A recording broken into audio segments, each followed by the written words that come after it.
Compose, épisode 70. Je pense que tout apporte quelque chose. Je fais partie des gens qui pensent que toute expérience est à prendre et je ne regrette rien, je referai tout pareil. Mais je suis contente d'être là où je suis aujourd'hui et j'aurais pas envie de... On me dit, allez, tu peux retourner dans la vingtaine. Je te dis non, je garde ma quarantaine, ma sagesse, une espèce de sérénité que tu gagnes avec les années, vraiment.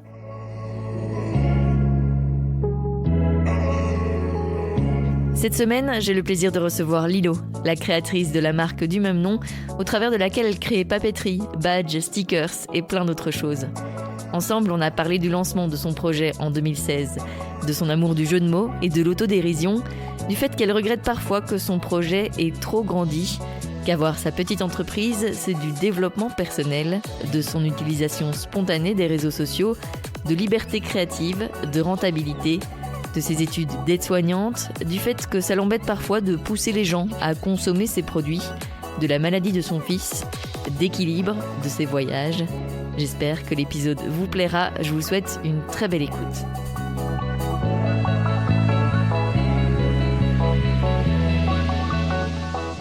Merci Lilo d'être avec moi aujourd'hui sur Compose. Avec plaisir. Tu es donc créatrice, tu crées des badges, des stickers, des affiches avec toujours des petites phrases qui font réfléchir, on y reviendra. Ouais. On y reviendra juste après. D'abord, cette créativité comme ça, cet esprit créatif et cette envie de créer, ça te vient d'où ? Depuis que je suis super petite, en fait. J'ai toujours été méga créative et ça fait partie de moi, vraiment, ouais. Depuis que je suis toute petite, quoi, comme je t'expliquais tout à l'heure, je prenais la machine à écrire de ma maman, je tapais des petits mots ou dessinais, créer des petits objets. Qu'est-ce que j'ai fait ? J'allais à l'Académie des Beaux-Arts quand j'étais petite, j'ai fait ça 2 ans. Après, j'ai dû faire un choix. J'ai choisi le volley parce que voilà, j'ai besoin de sport aussi dans ma vie. Et là, j'ai découvert plein de choses, quoi. La poterie, différentes techniques et voilà. Et comment tu es arrivée au projet ? Parce que donc ça s'appelait à l'origine les ateliers de Lilo. Ouais, c'est en 2016 que tu as créé ça. Ouais. Comment tu es arrivée à ça ? Comment alors donc en fait je travaillais dans une bibliothèque, j'avais un mi-temps très sympa, mais c'est quand même un emploi assez monotone, mais dans lequel je faisais des animations pour les enfants. Si tu veux, toutes les animations françaises, je les faisais avec les enfants, et donc je recommençais un peu à créer, quoi. Et donc c'est revenu comme ça.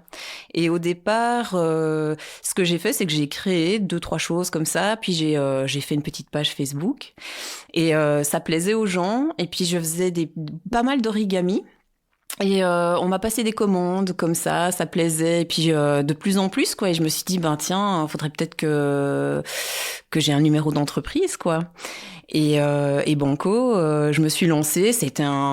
C'est marrant parce que maintenant, quand j'y repense, c'était un truc hyper... ça me paraissait hyper compliqué, quoi, alors que c'était vraiment le tout début et que c'était vraiment pas grand-chose comparé au reste.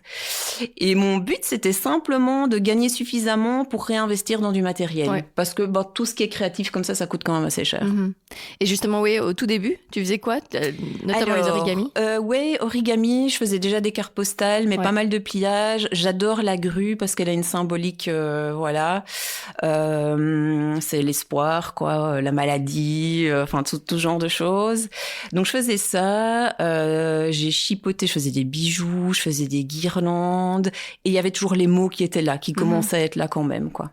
Qui ont toujours été là, mais je commençais à les exprimer publiquement, en fait. Parce que ça, c'est un grand pas aussi. Et ça te faisait quoi, justement, de rencontrer ce petit succès ? Voilà, quand tu lances ta page Facebook et que tu as les premières personnes qui s'intéressent à tes créations, ça t'a fait quoi ? Je pense que c'était assez naturel. Pas de prise de tête, juste contente de voir que les gens étaient enthousiastes.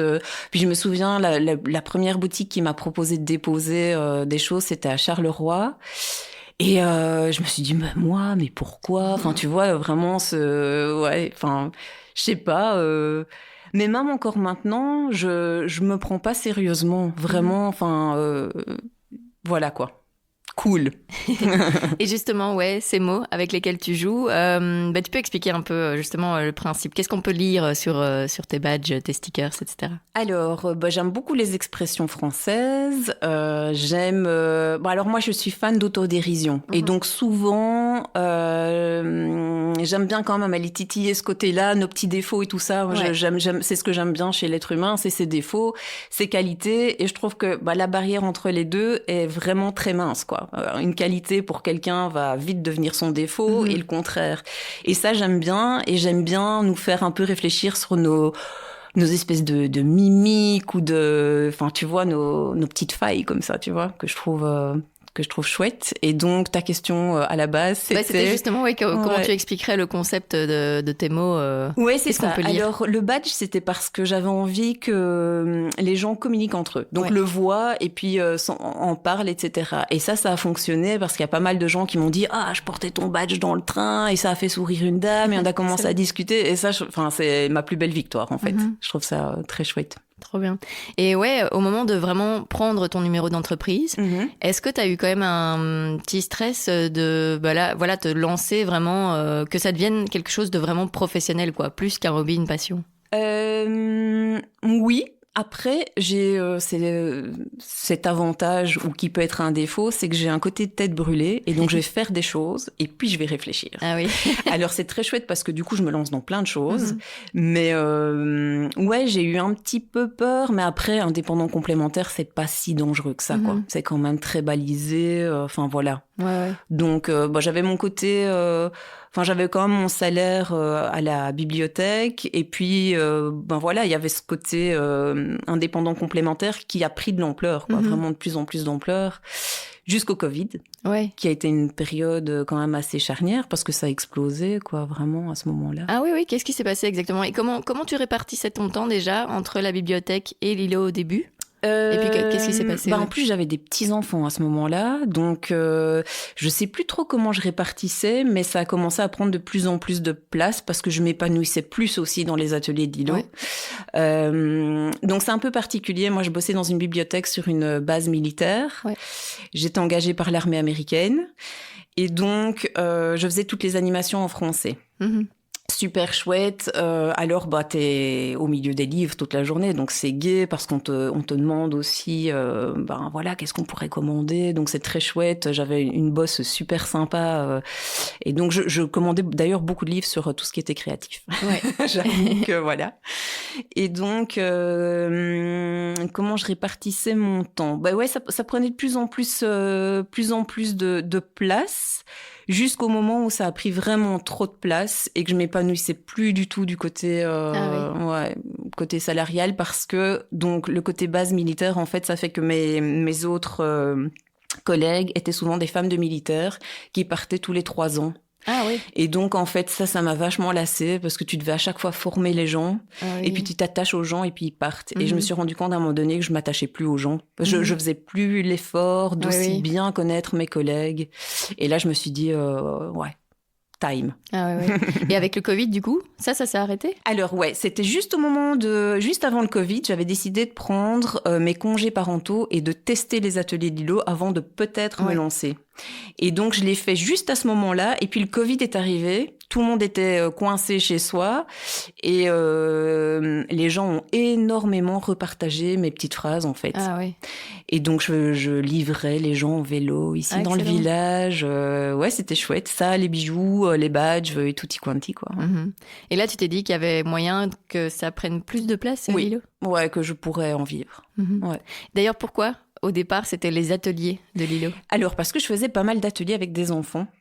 J'en faisais dans des écoles, puis j'en faisais dans des petites boutiques qui ont un coin atelier, etc. Et donc, ça me plaisait bien. Travailler avec les enfants, c'est quelque chose qui me plaisait vachement, mais que je ne veux plus faire maintenant spécialement. Je suis un peu passée à autre chose. Et justement, tu parlais du Covid, ou le fait que tu livrais les gens, etc. Par contre, toutes les boutiques étaient fermées, donc il n'y avait plus moyen de vendre tes créations de cette manière-là? Non, pas des masses. Et en fait, à cette époque-là, je pense que je n'étais pas dans énormément de boutiques. Oui, okay. Ouais, j'étais peut-être dans 1 ou 2 boutiques. J'étais à Mons, chez Boho, qui est une des premières, hein, vraiment, qui m'a demandé de déposer chez elle. Et je crois que je lui ai dit non pendant 1 année, quelque chose comme ça. Et puis j'ai dit bon, allez, d'accord. Et en fait, maintenant, c'est mon super point de vente. Enfin, voilà, c'est un peu mon fief, quoi, tu vois, ouais. Et tu t'es dit qu'il y avait moyen d'en vivre en faisant alors principalement des commandes comme ça et des livraisons chez les gens, enfin livraisons à ce moment-ci pour le Covid, mais envoi aussi par la poste, etc. Oui. Ouais. Après, ça demande beaucoup de boulot, mais il y a moyen. Après, c'est un peu la difficulté quand t'es indépendant. Au départ, tu commences, la sociales sont plus basses, tout est plus bas, t'es pas, t'es franchisé, t'as pas la TVA, et voilà. Et après, plus ça augmente, plus t'as des frais. Ça, c'est le côté un peu, parfois, je me dis, je regrette d'avoir trop grandi, et du coup, d'avoir beaucoup de frais à payer. Je me dis peut-être que j'aurais dû rester un petit peu, juste un chouïa plus petite, quoi, tu vois. Mais ça, c'est parce que j'ai fait les choses un peu sans réfléchir, comme elles venaient. Ouais. Et voilà, quoi, sans trop me questionner parfois, du côté comptabilité, et voilà, quoi. Et tu regrettes ça aujourd'hui ? C'est pas que je regrette, mais il y a certaines étapes où je me dis là j'aurais pu un peu moins travailler, être peut-être plus sereine et en fait moins remettre, tu vois. Oui, voilà. Ça c'est une réalité de l'indépendant, quoi. Tu t'attendais à tout ça ? Tu connaissais le milieu de l'entrepreneuriat avant de te lancer ? Pas du tout. Vraiment, j'ai tout appris comme ça. Et d'ailleurs, je dis souvent, pour moi, c'est avoir sa petite entreprise, c'est du développement personnel. Ouais. Ne lisez pas plein de livres, lancez-vous. Non, mais j'ai appris énormément sur moi. J'ai pris confiance aussi. Vraiment, je me suis rendu compte que oui, je suis capable, quoi. Et ça n'a pas de prix. Ouais. Ça t'a apporté beaucoup plus, en fait, que tes jobs précédents ? Alors non, je pense que tout apporte quelque chose. Je fais partie des gens qui pensent que toute expérience est à prendre et je ne regrette rien, je referai tout pareil. Mais je suis contente d'être là où je suis aujourd'hui et j'aurais pas envie de... On me dit, allez, tu peux retourner dans la vingtaine. Je te dis non, je garde ma quarantaine, ma sagesse, une espèce de sérénité que tu gagnes avec les années, vraiment. Et après cette période Covid, qu'est-ce qui s'est passé ? Comment le projet a continué ? Oh, bien, j'ai commencé à déposer dans plus de boutiques. J'ai créé mon site internet. Bon, alors je suis sur une plateforme de vente, hein. Franchement, je suis sur Shopify. Je suis très contente. Je pourrais avoir un super site vachement mieux fichu, mais en fait, ça me convient très bien. Ouais. Donc voilà. Et voilà. Et après, moi, je trouve que ça, c'est dingue parce que les réseaux sociaux, ça te permet d'être super long. J'envoie des commandes en France, en Suisse. Je vois que maintenant, je suis vachement suivie par des Canadiens. C'est comique, quoi. Madagascar aussi, je voyais. Mais ça, c'est le pouvoir des réseaux sociaux. Ouais. Alors, ils ont leur bon côté et ils ont leur mauvais côté. Et il faut arriver à tirer son épingle du jeu, j'ai envie de dire. Ouais, d'ailleurs, les réseaux sociaux, c'est quelque chose que t'apprécies ou que tu fais juste parce que c'est nécessaire ? Non, j'aime bien. Et je le fais avec énormément d'honnêteté. Trop bien. Vraiment. Si je poste des stories ou quoi, je le fais... c'est pas stratégique du tout. Je fais vraiment, souvent quand je poste un badge, c'est pas... tu sais, les préenregistrés, et ça, je fais jamais, quoi. Jamais, c'est vraiment hyper spontané. C'est aujourd'hui j'ai envie de parler de ça, aujourd'hui je me sens comme ça, et alors je fais mon petit texte pour présenter le badge parce que j'ai toujours peur qu'il soit pas toujours bien compris ou quoi, ou alors j'ai envie d'exprimer mon humeur du jour. Et donc voilà, non, très spontané. Mais tout est toujours très spontané. D'ailleurs, on me demande souvent, mais t'ouvres ton site, puis tu le fermes, tu frustres les gens, c'est du marketing.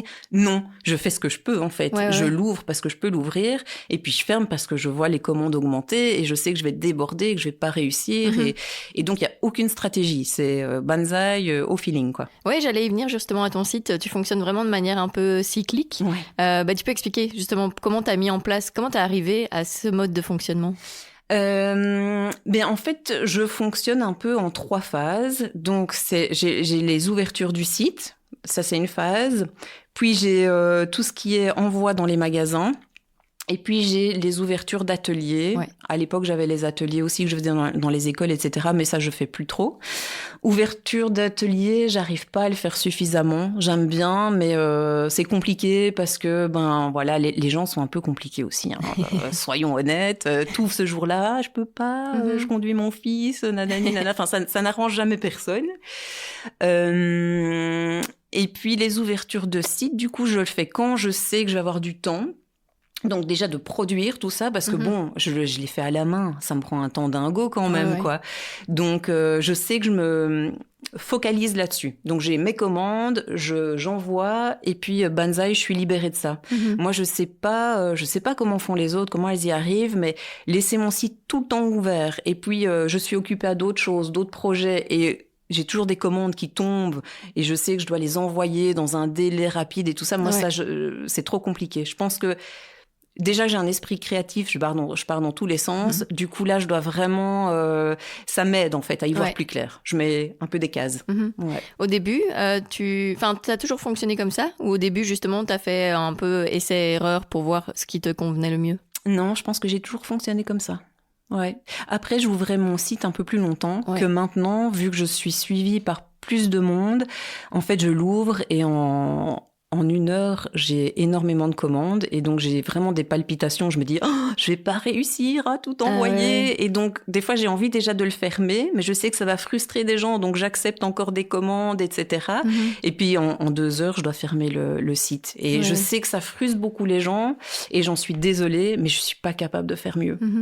Il y a ce stress, mais c'est dingue d'avoir autant de commandes en si peu de temps. Jamais. À chaque fois, je crois que je dis à mon mari, mais c'est pas possible, t'as fait toutes les commandes. Enfin, non, c'est dingue. Tu sais, comment tu expliques que ça fonctionne? Je sais pas, je pense que peut-être qu'il y a une simplicité où les gens se reconnaissent. On me dit souvent, quand les gens viennent sur des marchés, ça j'adore, j'ai vraiment besoin d'être sur les marchés, de rencontrer les gens. Ils se reconnaissent et puis ils pensent à une autre personne et ça, je trouve ça chouette. Et les gens se marrent, quoi, devant mon stand, c'est vraiment gai, quoi. Donc je pense que c'est ça, les gens se reconnaissent. Puis c'est des petits prix et donc c'est des petits cadeaux. Oui, c'est ça. Beaucoup de cadeaux. Oui, justement, les marchés, ça aussi, un peu comme ton site, tu les sélectionnes bien. Tu ne vas pas te surcharger non plus et trop en faire. Non, parce que c'est crevant. Ouais, voilà. C'est très chouette. Mais alors moi, par exemple, après un marché, j'ai une gueule de bois, quoi. Je suis vraiment liquidée humainement... remplie par les gentils mots, etc., mais vraiment claquée parce que j'ai produit, j'ai imaginé mon stand, je me suis prise la tête, et donc le lendemain, je sais que je ne sais rien faire. Vraiment, je suis une loque, quoi. Est-ce qu'à un moment, Lilo, ça a été un temps plein indépendant? Au niveau vraiment de statut, est-ce que tu as été indépendante totale? Je suis indépendante totale. Oui, je suis indépendante totale. Ouais, depuis 5 ans. Ça a dû être un gros step aussi. Ouais, mais une grande liberté.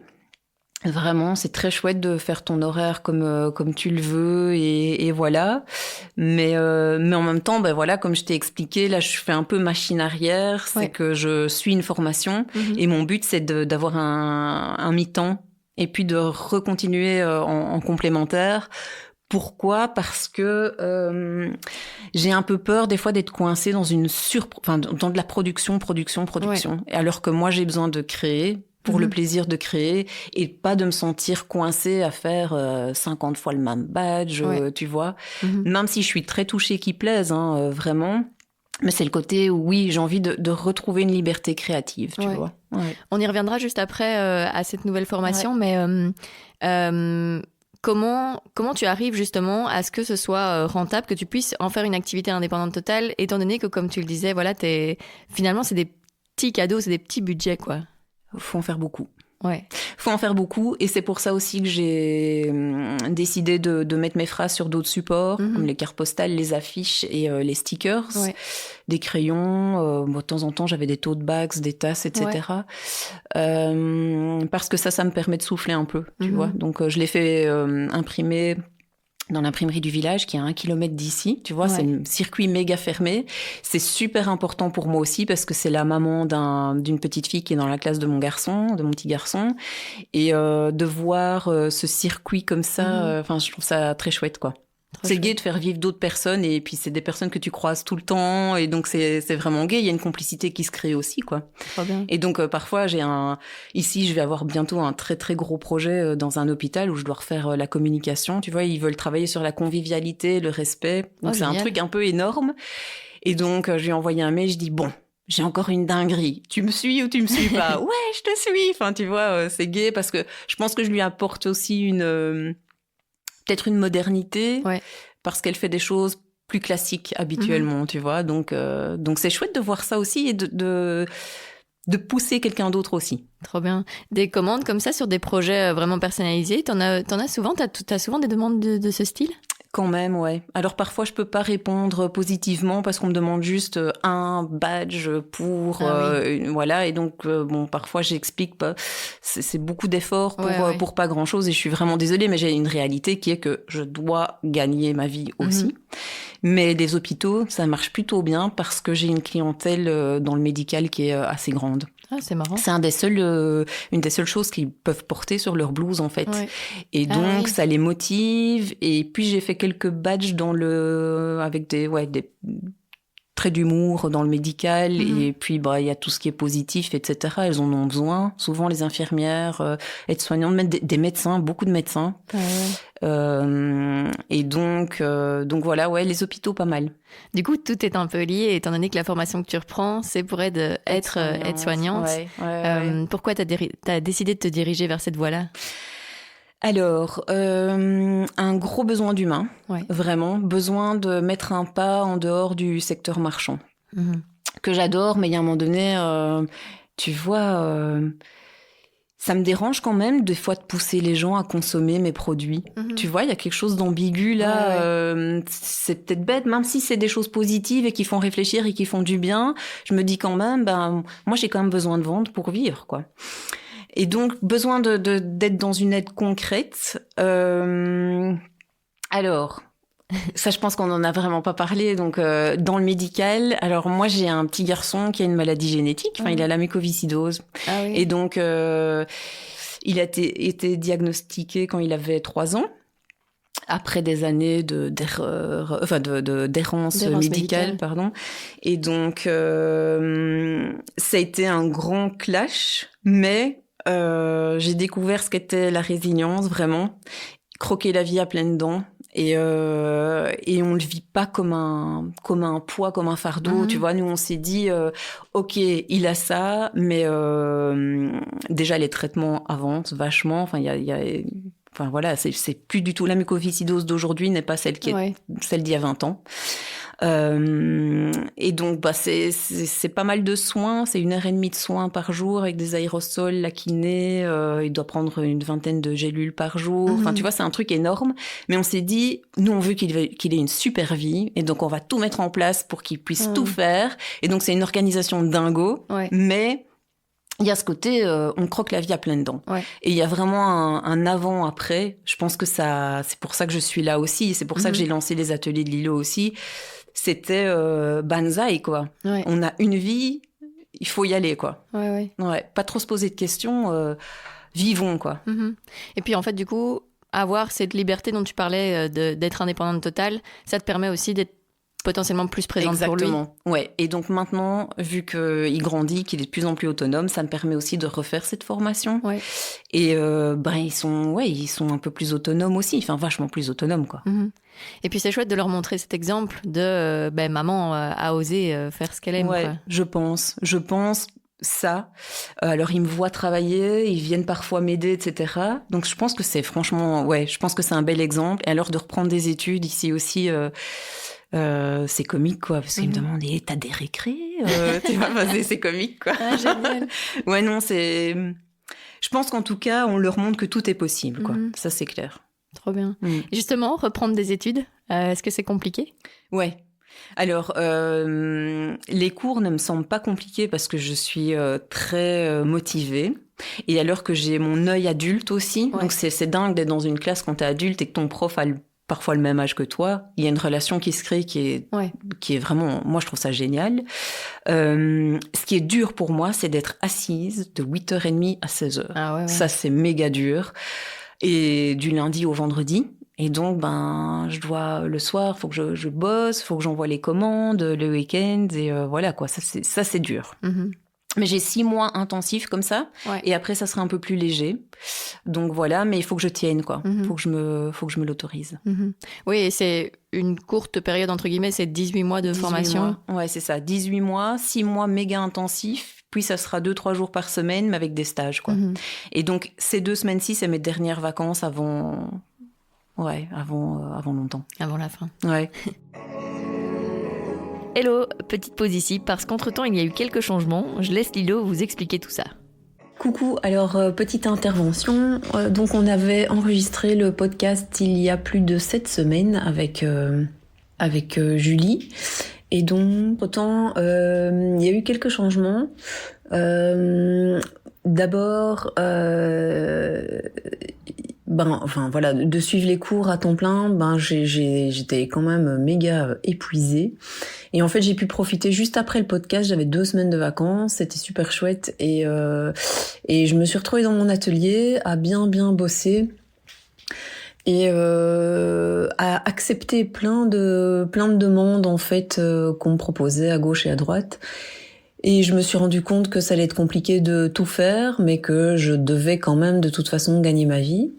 Donc ce que j'ai décidé de faire en parlant avec la direction de l'école, c'est de poursuivre ma formation, mais en faisant module par module, ce qui ne m'oblige plus à faire 18 mois de manière intensive, mais à pouvoir étaler tous les modules de cours et donc de le suivre de manière beaucoup plus sereine et surtout toujours en gagnant ma vie et aussi de me rendre compte que j'adore vachement être dans mon atelier, j'adore ce que je fais, j'adore mon travail et que ça m'a permis de me rendre compte de tout ça aussi, de suivre les cours et de me dire j'aime beaucoup les cours mais je suis aussi vachement à ma place dans l'atelier et j'adore ça et j'ai la chance de pouvoir le faire et j'ai la chance d'avoir autant de demandes et j'ai pas envie de refuser, j'ai envie de rien refuser en fait.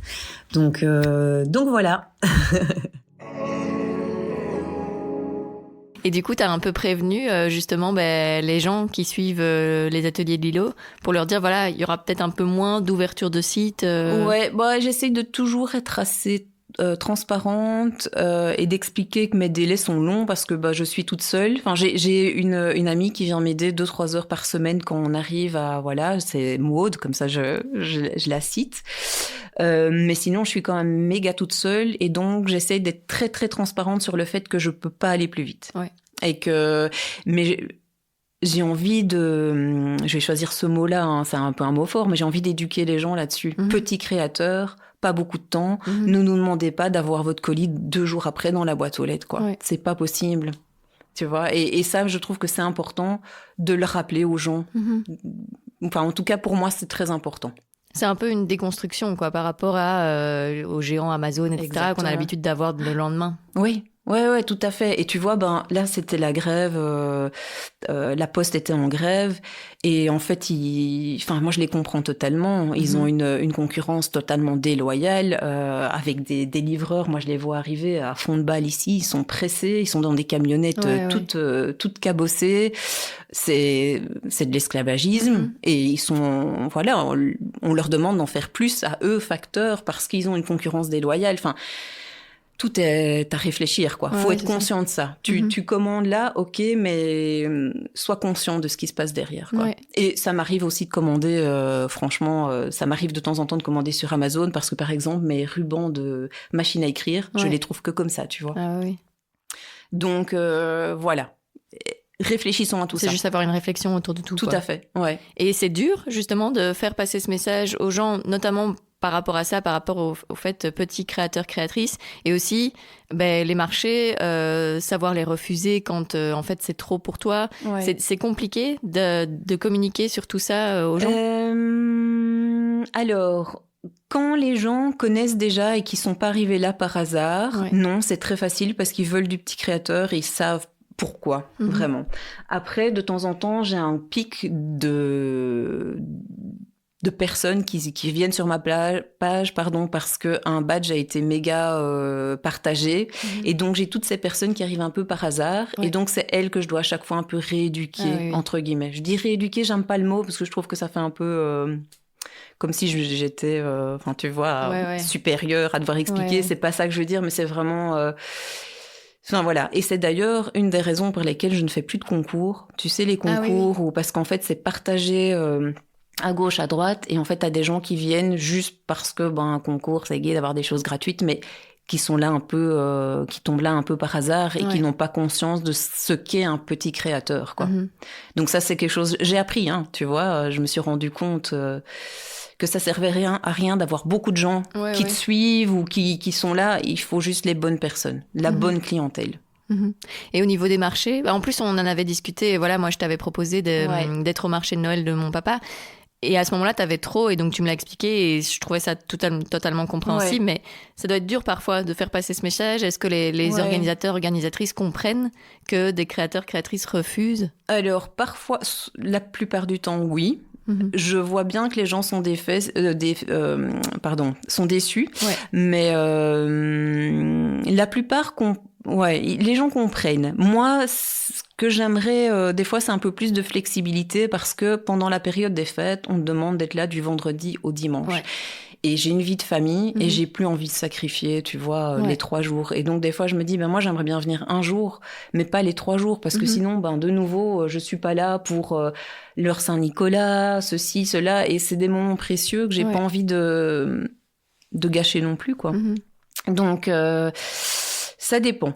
Souvent, les gens comprennent et entendent, mais on m'a déjà dit, mais fais garder tes enfants, mais ton mari peut pas garder les enfants. Ben si, mais c'est pas ça. J'ai envie d'être avec mes enfants aussi, quoi. Et donc là, des fois, je me dis, flûte, quoi. Et surtout, des fois, c'est des femmes qui te disent ça, et je me dis, allez, on nous parle de sororité, c'est ça aussi, la sororité, quoi. C'est, tu vois, accepter la vie chargée de l'autre, et Ouais. Ta priorité, c'est vraiment ta famille ? Ma priorité, c'est un équilibre. Vraiment. Ma famille est très importante. Je me rends compte que j'ai besoin, moi aussi, d'un certain équilibre, que je dois trouver avec du temps pour moi, du sport, voilà. Mon entreprise est importante pour moi, ma formation est importante pour moi. Tout a son importance. Il y a l'équilibre, quoi. Mais évidemment, ma famille, ça reste ma priorité. Enfin, voilà. Comment tu organises ton temps, du coup, pour l'instant, avec la formation, etc. Comment tu organises ton temps ? Comment tu organises tes semaines ? C'est rock'n'roll. Donc, souvent, le soir... parfois, je suis super claquée, en fait, quand je rentre à 16h. Déjà, j'ai l'impression d'avoir 2 vies, quoi. Tu vois, vraiment, je quitte une classe... Je reviens ici, je vais récupérer mes enfants à l'école, je leur dis, bon les gars, 15 minutes, et après on parle de tout ce que vous voulez, parce qu'ils sont là avec toute leur énergie, et moi je suis hyper claquée. Donc voilà, parfois j'arrive à bosser après, mais souvent je suis vraiment crevée, puis je dois faire mes lessives, il y a la vraie vie qui continue, quoi. Donc c'est plus le week-end que je bosse. Mais voilà, je sais que c'est comme ça, que ça va être comme ça va être intensif, et intense, mais voilà. Pour l'instant, tu trouves quand même ton équilibre dans ce... Ouais, en fait, j'arrive à faire moins de sport, et ça joue, ça a un impact énorme sur moi, vraiment. J'ai besoin vraiment de faire du sport pour être bien. Mais ça, c'est le plaisir de vieillir, de prendre de l'âge, c'est que tu apprends à te connaître et tu sais ce qui te fait du bien et ce dont tu as besoin. Et donc moi, le sport, j'en fais depuis que je suis très petite, et je pense que mon corps a besoin vraiment de se dépenser. Et c'est une soupape, quoi, vraiment. Donc ça me manque. Mais maintenant que je viens de faire les 2 premiers mois, je sens déjà que je trouve un rythme et ça va aller mieux, tu vois. Et puis les journées rallongent. Oui, ça fait du bien. Et ça fait du bien. Parce que commencer une formation en janvier, je me dis souvent, c'est complètement barge, quoi. Et du coup, tu parlais de la difficulté d'être assise comme ça dans une classe de 8h30 à 16h. Aussi, comme tu le disais, tu as un esprit créatif. Est-ce que en fait t'as pas aussi, est-ce que tu arrives à te concentrer uniquement sur les cours ou en fait est-ce que tu as plein d'idées, tu as ton cerveau qui bouillonne à côté en te disant tout ce que je veux faire quand je rentre ou enfin plus tard? Ça non, quand je suis en classe, je suis hyper concentrée et en fait c'est très chouette parce que du coup je retiens énormément. Ouais. Et donc bah ça c'est suivre des cours quand t'es adulte, tu je vois la chance que j'ai d'être assise là et de suivre des cours. Tu vois, c'est pas comme quand t'as 16 ans et que c'est obligatoire. Ouais. Donc là, vraiment, déjà, il y a une grosse différence. Puis, ça m'intéresse, donc je suis super motivée. Mais ça m'inspire quand même parce que, voilà, le milieu médical est quand même très inspirant. Et donc, de temps en temps, je note des idées et puis ça devient des badges et voilà, quoi. Ouais. Oui, justement, enfin, c'est tout le temps comme ça, tu as une idée, tu la notes ou, enfin, ouais, comment ça fonctionne, quoi? Comment fonctionne ton processus créatif? Oui, j'ai des idées, je les note. Parfois, je les retravaille. Parfois, je sais que c'est la bonne phrase tout de suite. Parfois, je sais qu'il faut que je la retravaille un petit peu, tu vois. Parfois, ça vient quand je prends ma douche. Parfois, quand je cours. Parfois, enfin, voilà. Mais je sais qu'il faut que je les note tout de suite parce qu'au départ, je me disais, c'est bon, je vais la retenir. Ouais. Et puis, pas moyen, quoi. J'oubliais, je me dis, non, c'est pas vrai, je l'ai pas noté. Je sais plus ce que c'était tellement bien. Donc voilà, maintenant, je sais que je dois tout de suite noter dès que j'ai une idée ou la petite étincelle, tu vois. Tu sais combien de jeux de mots, de petites phrases, etc. t'as créé depuis le début? Je sais pas, beaucoup. Ouais, beaucoup. Beaucoup. Il y en a que j'ai laissé tomber parce que je me reconnais plus dans certaines choses. Parfois, c'était trop piquant et je me rends compte que maintenant, j'aime bien quand même aller titiller un petit peu, voilà, tu vois, déranger et qu'on se questionne. Mais il y a des choses qui étaient trop piquantes et je me dis, mais ça, je ferai plus. Mais je pense que c'est aussi la maturité. Et quelles sont un peu les thématiques comme ça que tu abordes? Enfin, tu vois, tu titilles un peu sur quoi? Comme je te disais, la ligne, l'écart entre défaut et qualité est pour moi très mince. Ouais. Et donc, une qualité chez quelqu'un va vite devenir un défaut. Tu vois, quelqu'un qui est économe, pour quelqu'un d'autre, ce sera un radin, tu vois. Et donc, tout ça, je trouve que c'est intéressant qu'on se re-questionne, en fait. Et je m'inclus toujours dans ces questionnements. C'est pas vous faites pas bien et moi je fais bien. C'est tiens, et si on faisait comme ça? Et d'ailleurs, quand je fais mes petits textes un petit peu pour présenter, souvent je m'inclus dans je dis nous, tu vois, ou on, ou voilà. Mais ça, la résilience, hein, forcément. Je pense que c'est mon vécu, tu vois, avec mon petit garçon. Donc, le côté croquons la vie à pleines dents, vraiment. Le côté, là, je vois femme de ménage. Voilà quoi. Tu vois, ne réduisez pas quelqu'un à une fonction. Tu vois, ça, c'est important pour moi. La valorisation de tous les petits métiers, de tous les petits boulots et de tout le monde, quoi, en fait. Donc voilà. Oui, et toi, t'as un peu choisi les deux métiers un peu les moins valorisés dans la société, aide-soignante et créatrice, quoi. Ouais, vraiment. Ouais, vraiment. Je dirais, à chaque fois que j'explique que je vais faire la formation, que je fais la formation d'aide-soignante, c'est incroyable les retours que j'ai. Alors soit c'est waouh, c'est génial, c'est courageux, je te vois bien là-dedans, super. Ou alors c'est mais tu vas faire toutes les tâches ingrates, oh là là. Ce qu'on m'a déjà dit c'est mais tu sais les aides-soignantes elles sont pas très malines, hein. Ouais, je me dis ouais non, mais c'est questionnons-nous quoi, vraiment. Et ça c'est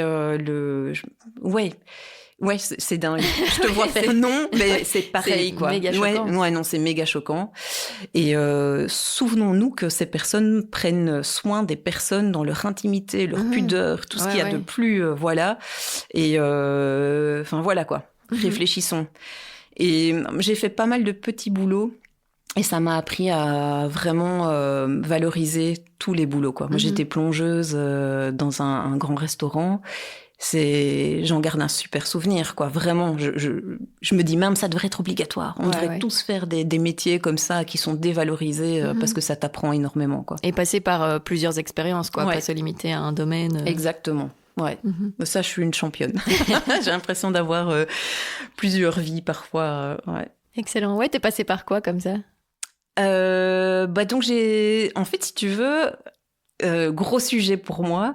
J'ai pas fait d'études parce que je suis sortie de Réto et donc je suis partie 1 an avec le Rotary. Ouais. Étudiante d'échange. Il y a vraiment le avant et le après. Et t'es partie où ? Je suis partie au Texas, excellent. dans la pointe du Texas, à 20 km du Mexique. Gros clash culturel. Ah, ouais. J'ai découvert, j'avais 17 ans. C'était super intéressant. Je suis tombée dans une famille hyper aimante, géniale, mais républicaine, avec les gros clichés de la famille républicaine, tu vois. Donc voilà. Mais du haut de mes 17 ans, j'avais des discours avec eux très transparent, tu vois. Je disais mais la peine de mort, mais c'est pas possible. Enfin, tu vois, je venais avec avec mes idées et je venais un peu les titiller, tu vois, dans leur façon de vivre et le port des armes et alors le racisme. Ça, j'ai vraiment vu le racisme là-bas. Les cultures ne se mélangeaient pas, quoi. T'avais vraiment. Ça m'a vraiment choquée.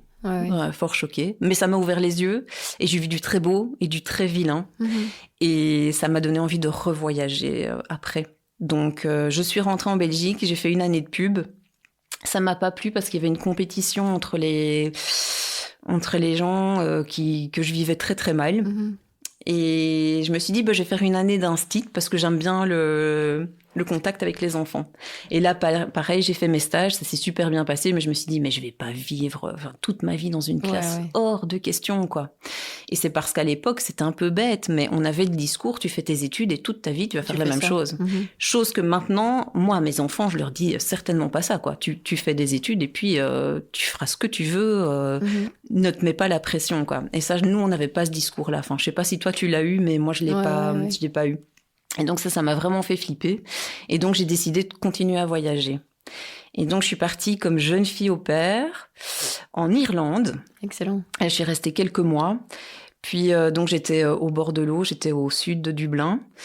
Et puis je me suis dit, maintenant je partirais bien dans la montagne. Et donc je suis partie en Suisse.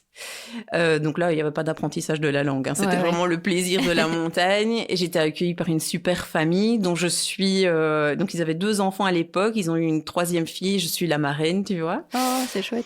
Et puis, j'ai décidé de partir en Australie. Donc là, je suis partie 1 an en Australie et j'ai fait pas mal de babysitting. Enfin, je roulais ma bosse comme je pouvais. Et puis, j'ai voyagé en Nouvelle-Zélande et voilà. Et donc, tout ça...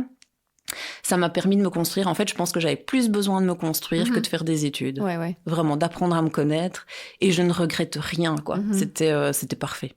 Et du coup, t'as voyagé jusqu'à quel âge ? Jusqu'à 26 ans. Ah ouais. Et quand t'es rentrée ? Quand je suis rentrée, j'ai trouvé un boulot à Bruxelles. J'ai vécu à Bruxelles et j'ai adoré. J'ai fait des super belles rencontres. C'était très, très chouette. Et donc là, je travaillais du côté du Sablon, dans un magasin d'ameublement, etc. C'était assez particulier. Enfin, une vraie famille bruxelloise. Mais je vais pas trop en dire parce que voilà, je voudrais pas dire le mot de trop et nuire à leur réputation, quoi. Mais j'ai appris à me contenir. Vraiment.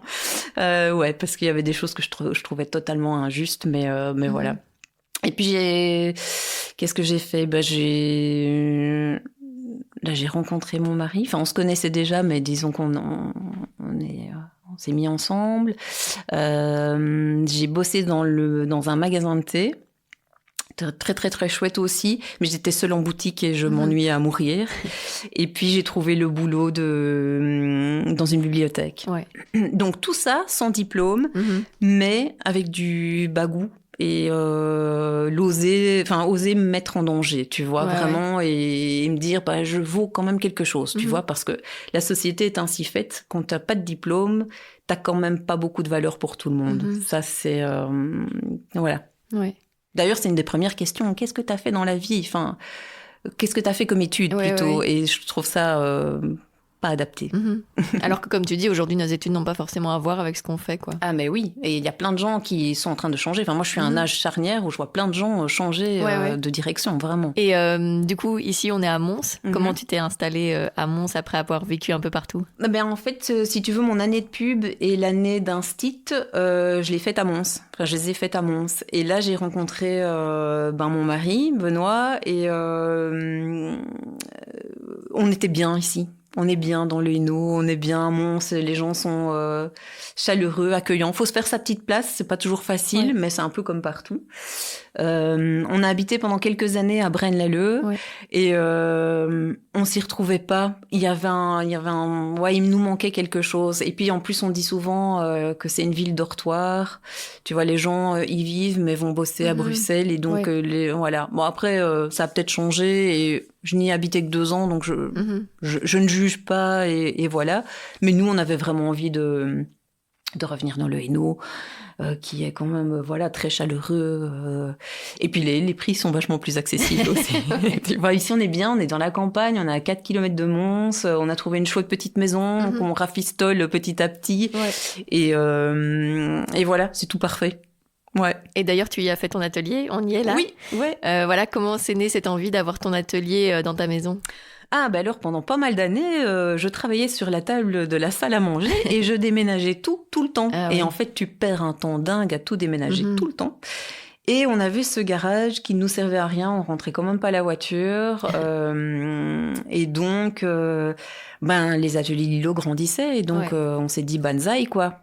Très peu de frais, un châssis, un parquet, un petit coup de peinture, mais vraiment pas beaucoup d'investissement. Et j'y suis super bien. C'est mon petit coin. C'est ton petit cocon. Ouais, vraiment. Et comme je te disais, c'est où je mets toutes mes touches un peu girly, vu que je vis avec 3 mecs. Voilà quoi. Et c'est ton atelier, mais donc c'est aussi une boutique que tu ouvres aux gens. C'est important de l'ouvrir aux gens de temps en temps? Oui, alors ça plaît, les gens aiment bien, je me rends compte, les gens sont curieux, d'abord ils ont envie de venir te voir, et puis ils aiment bien voir un peu ton univers, et là pour le coup je peux pas être plus transparente, parce que c'est comme je te montrais tout à l'heure, il y a des petits objets de mon enfance, il y a des petits bricolages de mon fils, enfin tu vois, c'est vraiment, il y a la photo de mon papa quand il était petit, enfin c'est vraiment mon petit cocon, et je l'ouvre avec plaisir, mais pas aussi souvent que j'aimerais. Ouais. Tu voudrais l'ouvrir à quelle fréquence? Tu l'ouvres à quelle fréquence pour l'instant? Tu voudrais l'ouvrir? Peut-être tous les 2 mois, quelque chose comme ça. Après, je vois qu'il y a quand même un changement de comportement. C'est au début, j'ouvrais et les gens me disaient qu'ils venaient. Et puis les dernières fois ici, j'étais quand même surprise. Les gens te disent qu'ils viennent et puis ils viennent plus spécialement. Enfin. Et je me rends bien compte que j'envoie des colis parfois à 2 km de chez moi. Je me dis, ça, c'est moche quand même. Donc, mais ça, je pense que c'est l'effet Covid. Les gens ont pris des habitudes de se faire tout livrer chez eux. Et vraiment, ça aussi, requestionnons-nous quand même, quoi. Ouais, c'est ça. Alors que c'est une facilité de se faire livrer, mais par contre, voir les objets en vrai, c'est quand même plus chouette quand tu les achètes. Et puis de rencontrer la personne qui est derrière aussi, quoi. Ouais, je trouve. Franchement, quand je vais sur des marchés, souvent, il y a des gens qui viennent même de loin me voir au marché. C'est vraiment très impressionnant. C'est intimidant. Mais oui, je trouve qu'il faut voir. D'autant que c'est un bon moyen de te rencontrer, étant donné que sur ta page Facebook, on te voit un petit peu, mais pas beaucoup non plus. Non, c'est vrai, je mets pas beaucoup. Peut-être un peu plus sur Instagram. Je mets un peu plus de stories de mon quotidien, mais je mets pas tout quand même. Voilà. Et donc, faites attention sur les réseaux sociaux, on ne voit qu'une partie. Moi, je montre pas tout. Je vous montre jamais ma vie de famille, par exemple. Je montre pas mes sorties. Je montre pas mes amis. Je montre quelques petites choses comme ça, voilà. Des petits détails, des petits cœurs que je vois en rue, des choses un peu furtives comme ça, et voilà. Mais je mets pas beaucoup ma binette, non. Non, c'est vrai, Mais c'est important de se montrer de temps en temps, parce que c'est vrai que, en tout cas, personnellement, quand j'achète à un créateur ou une créatrice, j'aime bien, moi, connaître la personne qui est derrière. Donc, c'est important quand même de se montrer un minimum, pas du tout ta vie privée, mais juste toi, savoir un peu qui tu es. Ouais, je pense. Après, je crois que j'aime pas trop montrer pour d'autres raisons. Tu vas peut-être trouver bizarre, mais je trouve que on sacralise parfois un peu les gens sur les réseaux sociaux et on en fait des pseudo-stars ou je sais pas quoi. Bizarre. Voilà. Et en fait, moi, c'est un truc qui me dérange vraiment.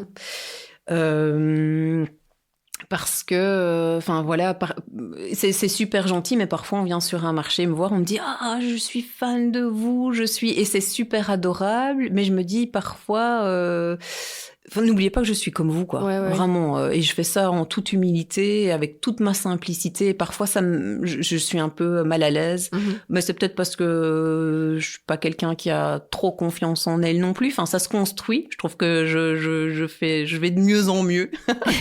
Mais oui, n'oublions pas que ce qu'on voit sur les réseaux sociaux, ben voilà, ça reste des humains lambda et remettons les gens à leur place, quoi, leur juste place. Alors qu'en fait, on n'est pas vraiment fan de toi, on est fan de ton projet plutôt. Oui, tout à fait, c'est ça, ouais, exactement. Donc, non, voilà, t'as résumé. Et du coup, toi, comment tu vois l'évolution de ton projet ? Parce qu'étant donné que t'as beaucoup voyagé, beaucoup touché à tout, été dans plein de métiers différents, tu te vois rester dans les ateliers de Lilo ? Oui. Ouais, je pense que vraiment je vais avoir besoin de ça toute ma vie, mais comme je te disais, je vise quand même un petit salariat. En fait, je réfléchis à ma fin de carrière quand même parce que j'ai 42 ans et donc c'est maintenant maintenant je dois réfléchir à tout ça, mais lâcher ça jamais, quoi. Non, ça me plaît trop, ça m'apporte beaucoup. Puis voilà, ça a l'air de plaire, donc c'est chouette. Trop bien. Il y a d'autres choses que tu voudrais tester, outre la papeterie, les stickers, les badges, il y a d'autres éléments que tu voudrais développer ? Certainement. Là, tu me prends un peu de cours. Ouais, certainement. Mais tu vois, je pars du principe que la vie, c'est un peu bateau ce que je vais dire, mais c'est un chemin, c'est une évolution, et donc tout ça va venir s'ajouter. Ça, j'en suis. Je ne m'ennuie jamais. Je suis plutôt, d'ailleurs, j'ai tout le temps des projets en tête, très très vivantes, comme ça, tu vois, à accumuler parfois un peu des choses, quitte à être épuisée, mais à croquer la vie à pleines dents, vraiment. Donc, oui, il y a d'autres choses qui vont certainement éclore, et on verra. Tu ne te mets pas de limite ? Non. No limit but the sky, comme on dit. Trop bien. Et tu es fière d'avoir osé te lancer ? Je suis fière, oui. Je suis surtout contente. C'est par rapport à moi-même, tu vois. À me dire, tu vois, tu t'es toujours critiqué, descendu, peu de confiance en toi, peu d'estime. Je parle de moi quand j'avais 20 ans, quoi, où vraiment j'ai eu des périodes quand même où je me sentais assez perdue, la vingtaine, comme ça. Quand je voyageais, j'avais vraiment besoin de me recentrer, de me découvrir. Mais donc là, je suis contente parce que je me dis que j'ai fait un beau parcours et que je vais continuer sur cette lancée-là, que tout est intéressant, que je suis très curieuse et voilà. Et comme tu le disais, l'entrepreneuriat, c'est un développement personnel. T'as l'impression d'avoir beaucoup appris aussi sur toi ? Ouais, vachement. Ouais, vraiment, ouais. Et encore une fois, de me sentir capable, tu vois. J'avais l'impression que j'étais une quiche en comptabilité. Et en fait, je me dis, mais je suis pas si nulle que ça, vraiment, quoi. Fais-toi confiance, quoi. Oui, parce que ça, on n'en a pas parlé. En fait, il y a les multiples casquettes, quoi. Il y a la création, mais comme tu le disais, il y a la compta, il y a les commandes. Il y a énormément de choses à gérer, les réseaux sociaux. Ouais, gérer son stock, gérer les commandes, gérer les commerces, gérer la clientèle, s'affirmer parfois, dire non. Pas toujours facile. Moi, quand on me met trop la pression, c'est très très compliqué. Quand on veut que ça soit hyper rapide, quand des commerçantes me demandent vite un réassort et tout ça, c'est plus tu me laisses de liberté, plus je vais être productive et vraiment. Et t'as vraiment appris à poser tes limites et à respecter tes limites aussi. Ouais. C'est peut-être ma plus grande fierté, ça. Ouais. D'être à l'écoute de moi. Je me pousse encore, mais je me fais confiance maintenant. Et c'est difficile parfois justement comme tu le disais, savoir dire non aux commerçants, aux clients, etc. Est-ce que parfois tu as peur de la façon dont ça va être pris ? Oui, Oui, mais j'ai appris que malheureusement, quand tu frustres les gens, ça leur appartient. Je suis désolée que tu te sentes frustrée parce que tu n'arrives pas à commander, parce que j'ai fermé mon site, voilà. Mais moi, je peux pas faire mieux. Et donc, toi, grande personne, tu vas devoir apprendre à gérer ta frustration. Mais voilà. Mais par contre, je te le dis humainement et voilà quoi, vraiment, d'une manière humaine et voilà. Mais c'est plus facile maintenant de dire non et d'expliquer brièvement et de me dire voilà, ça t'appartient, ton émotion t'appartient, fais-en quelque chose et je suis vraiment désolée, mais moi je peux pas plus non plus quoi. Ouais. Toi, il a fallu exactement combien de temps pour que ça devienne un vrai salaire, les ateliers de Lilo ? Alors, tu vois, ça, c'est une vraie question. Qu'est-ce qu'un vrai salaire ? Et donc, en fait, on n'a pas tous les mêmes besoins, pas tous les mêmes exigences. Et moi, je me rends compte que j'ai des exigences plus au niveau des vacances. J'ai besoin d'être... de partir peut-être moins loin. Maintenant, j'ai beaucoup voyagé, mais maintenant, je suis beaucoup moins gourmande. Je peux partir en Hollande ou ce genre de choses. Moi, ça me va très bien. Je suis très, très bien. J'adore. C'est hyper inspirant. Mais plus souvent. Parce que j'ai besoin de ces moments, parce que, voilà, ma vie de famille est quand même costaude. On a le traitement, etc. Et donc, on a besoin vraiment de ces breaks. C'était quoi la question ? C'était combien de temps ça t'a mis pour à obtenir un vrai salaire ? Bien, donc... Mon salaire, il fluctue selon mes besoins aussi. Parfois, j'ai un peu moins besoin de bosser. Je vais m'autoriser de moins bosser parce que la période des fêtes a été très bonne et que voilà. Et qu'il y a aussi ces vases communicants. Ne gagne pas trop parce que tes cotisations sociales vont augmenter, parce que t'as les impôts, t'as la TVA, t'as ceci, t'as cela. Et donc, voilà quoi. Donc, j'ai peut-être moins d'exigences salariales par rapport à d'autres des connaissances, mais on vit bien. Trop bien. En fait, t'es vraiment ce que tu décris, c'est vraiment la représentation de l'équilibre, quoi. T'as réussi à trouver ton équilibre avec ton projet. Ouais, je pense. Ouais. Alors, je me remets beaucoup en question, hein. Ça c'est clair. Et je pense que c'est quand même une force de douter et de se remettre continuellement en question. C'est épuisant, parfois c'est fatigant. Mais encore une fois, j'y arrive et donc confiance et banzai, quoi. Il y a parfois eu des moments où t'as eu envie d'arrêter ? Ouais, ça m'est déjà arrivé. À quelle période ? Après les fêtes, hein. C'est quand même, c'est une période hyper dense, quoi. C'est très très fatigant. Et d'ailleurs,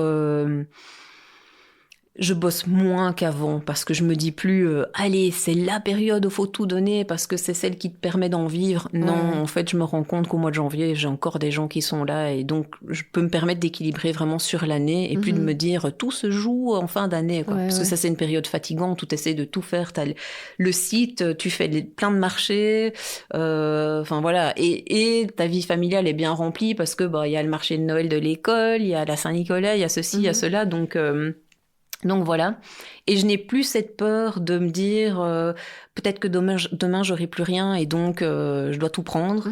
Non, je sais que c'est cool, les gens sont toujours là et donc voilà quoi. C'est trop bien. T'as d'autres envies pour la suite ? D'autres envies certainement, mais... là, c'est déjà... là, si je vais déjà terminer ma formation, voir où ça me mène, hein, parce que voilà, c'est quand même le point d'interrogation. Non, toujours cet équilibre, continuer le petit chemin, écouter mes envies, répondre à ces envies au maximum. Ouais. Et on a un petit peu parlé de tes enfants, mais est-ce que eux aussi, ils sont dans cette créativité comme ça ? Est-ce que tu vois qu'ils ont aussi envie de chipoter, etc. Est-ce que ton esprit créatif a été transmis ? Mon dernier, donc j'ai Basile et Joachim. Joachim a 9 ans et je me reconnais fort dans sa façon d'être un peu rêveur, très créatif. D'ailleurs, on lui a mis un chevalet dans sa chambre et il a des toiles et de la peinture et souvent, c'est un lève super tôt. Donc des fois à 6h, on entend qu'il ferme la porte de sa chambre et puis en fait, il est en train de peindre. C'est trop chouette. Ouais, non, c'est super comique. Il adore venir m'aider ici. Il a quelque chose de très très ordonné, méticuleux. Il va trier les couleurs, tu vois, ce genre de choses. Et puis, il fait de la musique aussi. Et puis, Basile, je peux me reconnaître aussi en lui parce qu'il est hyper curieux, très, très branché histoire, mythologie, etc. Et donc, en fait, on a de la chance parce qu'on peut emmener nos enfants dans des musées. Et c'est gai, ça marche, quoi. Trop bien. Et donc, ouais, ça, c'est gai parce que faut que tout le monde s'y retrouve dans les activités. Moi, je suis pas fort d'accord de faire des choses que pour les enfants ou que pour les adultes. J'aime bien que tout le monde s'y retrouve. Et donc, on passe des chouettes moments. Enfin, c'est gai, quoi. On peut amener nos enfants dans des musées. Ouais, sympa. T'es heureuse, justement, d'avoir aussi le soutien de ta famille, de tes enfants, de ton mari dans ton projet? Ouais, j'ai beaucoup de chance parce qu'en fait... il me laisse quand même beaucoup de liberté. Enfin, à chaque fois que je viens avec mes idées loufoques, je reprends une formation. Ok.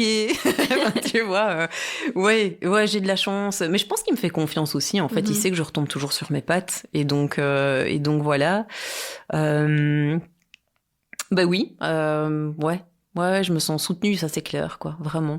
Puis ma maman aussi a toujours été très soutenante, tu vois, quand j'ai dit que j'allais partir un an aux États-Unis, quand j'ai dit que j'allais faire ceci, jamais me dire fais pas ça, c'est pas une bonne idée, et ça c'est une chance aussi, quoi. Ouais. À fond. On arrive tout doucement à la fin de l'épisode. Déjà, c'est passé vite. Ça fait déjà 1 heure. Ah ouais, et donc je vais te poser la dernière question, la question signature de Compose. Ouais. Qu'est-ce que tu aimerais oser faire et que tu n'as pas encore fait? Alors, il y a peut-être plusieurs choses. Bon, déjà, je viens d'accomplir un truc quand même. C'est que je pense que j'ai mis ma pudeur un peu de côté et que je viens d'expliquer quand même pas mal de choses. Ouais. Et ça, je trouve que, bravo. Et merci. Ouais, non, mais voilà, c'est pas toujours évident de parler de tout ça, mais sinon, je vais quand même m'autoriser à terminer cette formation et voilà, à la terminer. Et ça, c'est j'ai envie d'oser la terminer, quoi, tu vois. Vraiment. Sinon, il y a plein de choses. Moi, j'ai envie de faire plein de choses. J'ai envie de partir en montagne, de dormir dans des refuges avec mes enfants, enfin qu'on fasse toutes des choses comme ça. Enfin, ça, c'est tous des projets, mais ça me semble tout est réalisable et donc voilà. Je sais pas si ça répond à ta question. Si, c'est très bien. Merci beaucoup. Mais je t'en prie.